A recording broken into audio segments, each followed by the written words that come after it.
We are at the Cathal bus stand right now here. Hi, आपका नाम क्या है? सोनिया। आप शीतल। महिलाओं का सबसे बड़ा एक इशू रहता है सेफ्टी।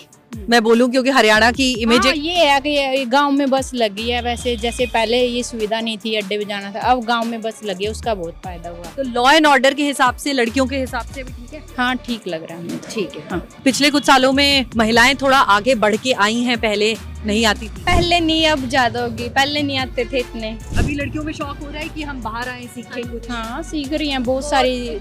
मतलब अब तो है ही नहीं भी कोई लड़की ऐसी नहीं भी कॉलेज में नहीं जाएगी, मतलब सब ठीक है।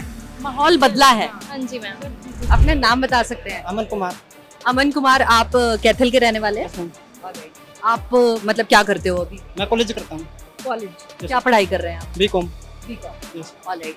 ये बताइए, यूथ हैं आप यहाँ हरियाणा के, क्या होते हैं सबसे बड़े फैक्टर्स? अभी चुनाव का सीजन चल रहा है, क्या देखकर आप अपने कैंडिडेट चूज करते हैं? कल तो मैं लेडी उसकी सुरक्षा की बात करूँगा। पहले लेडी को सुरक्षा मिलनी चाहिए, फिर साफ सफाई का, फिर मतलब पढ़ाई का। हम हरियाणा से नहीं हैं, हम बाहर से हैं, तो क्या ऐसी चीजें हुई हैं यहाँ पे या नहीं हुई हैं? आप अगर ट्रैवल करते हो एक प्लेस से दूसरी प्लेस पे, तो क्या डिफरेंस हुआ है? पहले बस थी ना, वो कम चलती थी, अब ज्यादा चलती है। वैसे साफ सफाई का भी बहुत ध्यान रखा जा रहा है इधर। जो पहले टॉयलेट थी, में साफ नहीं थी, अब साफ है। पानी की व्यवस्था सही है। ट्रांसपोर्टेशन आपने बताया इम्प्रूव हुआ है, तो उससे मतलब आप लोगों को कितनी सुविधा होती है एक प्लेस से दूसरे प्लेस जाने में? बहुत ज्यादा सुविधा मैम, जैसे कि 5 मिनट में बस आ जाती है, ज्यादा देर बैठना नहीं पड़ता। अब बताइए, पृथ्वी सिंह। ये बताइए, चुनाव का माहौल चल रहा है, काफी सारी पार्टियों के झंडे हमने देखे, क्या ऐसी चीजें हैं, 10 साल से सरकार रही है, क्या चीजें हैं जो उनके पक्ष में जा रही है? नहीं, 10 साल में बहुत काम किया बीजेपी ने, अच्छा काम किया जी। और हल्के में ऐसा कोई काम नहीं है जो ना हुआ हो। सभी मोदी साहब की नीतियों से वाकिफ हैं, सब उसको ही वोट कर रहे हैं। Let us talk to more people. Let's find out what they have to say. अपना नाम बताइए। मेरा नाम माजिया है जी। हरियाणा में क्या काम हुआ है, नहीं हुआ है, थोड़ा बता सकते हैं? हरियाणा में तो बीजेपी आनी चाहिए जी, वैसे भी। हाँ, कांग्रेस का कोई वो नहीं है जी। क्यों, क्या मतलब आप अगर ऐसा बोल रहे हैं तो क्या सोच समझ के बोल रहे हैं? काम करती है जी बीजेपी, सुनती है गरीब लोगों की जी। गरीबों को फायदा हुआ है? फायदा हुआ है जी। आयुष्मान कार्ड चल रहे हैं, ये बसों किराए चल रहे हैं, ये मेडिकल कॉलेज आया है इधर मंडी के अंदर। कांग्रेस में तो ऐसा कुछ देखने को मिला भी नहीं। तो लोगों को फायदा हुआ उससे? फायदा हुआ जी। अब मिलता है जी, हाँ, डिपो में जिसकी पीला राशन कार्ड है उसको सब मिलता है, राशन भी मिलता है। तो बहुत कुछ चेंज हुआ है मैडम।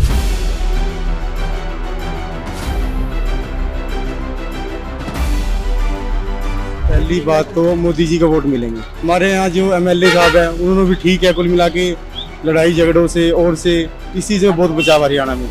पहले थी जो पिछली सरकारों में लड़ाई झगड़े, दंगे, फिरौतियाँ, ये चीज मांगी जाती है, अब वो चीज नहीं है। आप अपना नाम बताइए। कुलदीप जी। ये बताइए, चुनाव के टाइम पे अभी कौन से ऐसे मुद्दे हैं जो सबसे इम्पोर्टेंट चल रहे हैं कैथल में? राष्ट्र मुद्दा जमीन तो राष्ट्रीय मुद्दा मतलब हाँ, क्या? Safety, safety.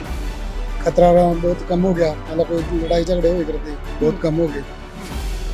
देश की तरफ से बहुत बीजेपी ने अच्छे काम करे हैं। कैथल में क्या बदला है अगर मैं पूछूं? यहाँ पे मतलब पहले, अभी 10 साल से यहाँ पे भाजपा की सरकार है, तो 10 साल पहले क्या था और अब क्या है, थोड़ा हमें बता सकते हैं कि क्या यहाँ पे बदला है, क्या नया बना है, नहीं बना है?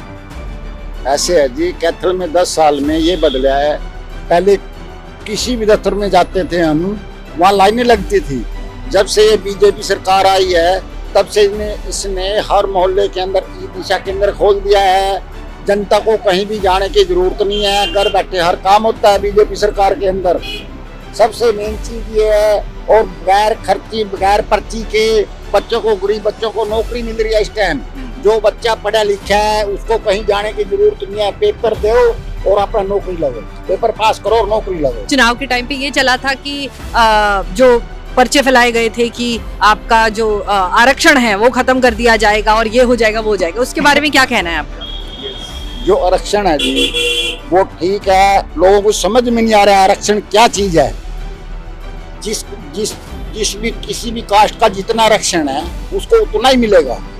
और ये कांग्रेस वाले अफवाह फैला रहे हैं कि तुम्हारा आरक्षण खत्म कर देंगे, ये कर देंगे, वो कर देंगे। ऐसी कोई बात नहीं है, सिर्फ ये लोगों को बेकारे हैं और कुछ नहीं है। कि चुनाव के टाइम पे जब ये अफवाह फैली थी कि आरक्षण खत्म हो जाएगा, तो अब 3 महीने में वो लोगों को समझ में आया, आपको समझ में आया? समझ आ रहे, सभी लोग समझ में आ रहे। झूठ थी जी, सब बकाई की बात है। कोई आरक्षण खत्म नहीं होता, कुछ नहीं होता। बीजेपी सरकार बहुत अच्छी सरकार है, सबको साथ लेकर चलती है, गरीब आदमी की सरकार है। आप अपना नाम बता सकते हैं? मेरा नाम रामधन शर्मा। ये बताइए कि आप मतलब खेती बाड़ी करते हैं, किसान हैं आप? हाँ जी, मैं किसान हूँ। अभी यहाँ पे 10 साल एक सरकार रही है, केंद्र में सरकार रही है, भाजपा की सरकारें रही हैं दोनों तरफ। अभी चुनाव में नया क्या सोच रही है जनता यहाँ पे, आपके यहाँ गांव में आप लोग क्या सोच रहे हैं? और दूसरा, किसानों के लिए कुछ भी हुआ है, ये बताइए। यहाँ सब किसान खुशहाल है। जो सुविधाएं किसानों को बीजेपी ने दी है ना, वो किसी ने आज तक नहीं दी है। भाजपा सरकार ने कुछ जो किया है मदद, क्या किया है? ऐसा क्या चीजें हैं, गिनवाइए हम। किसानों को यूरिया टाइम से मिलता है जी, दवाई पेस्टिसाइड वगैरह जो होती है वो सारी टाइम से मिलती है। बहुत अच्छे, मतलब पहले तो लाइनों में लगना पड़ता था, अब जैसे गैस थी घरेलू यूज के लिए, गैस के लिए 3-3 चक्कर कैथल के लगाने पड़ते थे, तो अब कोई गांव में मिल जाती है। मतलब गांव में गड़ी गड़ी फिरती है, गैस ले लो, गैस ले लो। तो कांग्रेस सरकार में मतलब ये भ्रष्टाचार का बोलबाला था, तो लोग उससे त्रस्त थे। चलिए ठीक है, तो the farmers here, they told us about what are the issues that have bothered them over the years and what are the kind of solutions they have sought from the government, and they are showing confidence that the BJP government here has at least listened to their problems. They are providing them with urea and the fertilizers and the support that they need through PM Kisan Samman Nidhi. So these are some of the factors that is going to influence their choice in these elections.